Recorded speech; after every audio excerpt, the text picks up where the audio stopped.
did the larger towns. Northwestern Montana is less populated than the rest of the state, our entire county having only about 1,700 souls, according to the most recent census. And while Peaceful Valley isn't what you'd call isolated, Missoula, Kalispell, Helena are only a few hours away by train, we're still a small rural county with most of the land in long-held hands. Folks hereabouts tend to cling to some of the old ways of thinking and doing things. The revolution down in Mexico and the war that had flared up in Europe a few months back had tongues wagging, but those hostilities were too far off and the particulars too mystifying for most citizens to dwell on. Seemed like America would stay well shut of the one overseas, a good thing for the country in general and Peaceful Valley for certain. We had enough concerns of our own to occupy our thinking. What I've been leading up to is this. There's been hardly any crime in my bailiwick the past dozen years or so.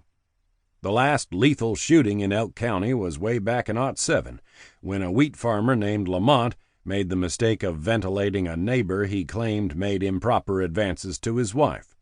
The worst offenses my deputies, Carse Wheeler, Boone Hudson, Ed Flanders, and I have had to deal with since are a few minor steer and sheep rustlings, chicken thievery, kids vandalism, and an occasional drunken brawl Peaceful Bend's town marshal, Sam Prine, can't handle by himself. If I have to act in my official capacity more than a couple days a month, it's unusual enough to invite comment. Anyhow, that was the way it was until mid-October 1914. Then, all of a sudden, I had a week-long crime wave to deal with. No rhyme or reason to any of what happened, no advance warning signs, and only 2 of the offenses connected. It was as though a temporary blight had descended on Peaceful Valley, and that's no exaggeration. Crimes large and small, new mixed with old, from near comical to downright ugly, that flustered and frustrated me, had me doubting myself more than once, and nearly cost me my life. But I'm getting ahead of myself. Best I tell it as it happened, beginning with the Indian trouble. Not the kind you might think. Indian trouble like none other in the history of our sovereign state. The climate in Peaceful Valley is fairly mild, considering how far north we are. The mountain ranges tend to protect us from the worst of the howling winds, but winter comes early and stays long. Fall is pretty much done with by mid-October, the red and gold and tawny seasonal colors fading, the aspens and willows and sycamores already starting to drop their leaves. The first heavy frost, which we'd had 2 days ago, turns the mornings sharp cold, and generally means we'll be seeing snow before long. Thin skins of ice form in shadowy places even when the sun's out, so you have to watch careful where you step.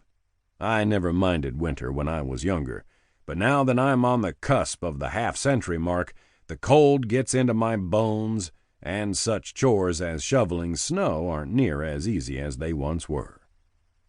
I'd just come into the sheriff's office on this Friday morning and was about to start a fire in the wood stove when Henry Bandolier burst in. The courthouse has an oil furnace in the basement, but my office and the jail are at the back end, and the furnace doesn't put out enough heat to suit me once the temperature starts dropping. So I'd convinced the county commissioners to have the old Vogelzang potbelly installed to warm me and my deputies, and such prisoners as we might have in the lockup, through the winter months. Bandolier, who owns the tobacco shop on Main Street, is the excitable sort, and this morning he was in a real dither. So flappable, in fact, that his feet dancing and his arms sawing up and down, he put me in mind of a pint-sized, red-faced albino magpie about to take flight. "Sheriff, I've been robbed!" That brought me to attention. I didn't much care for Bandolier. He was a loud-mouthed, opinionated little booger, and no more honest than he had to be, and the feeling was mutual.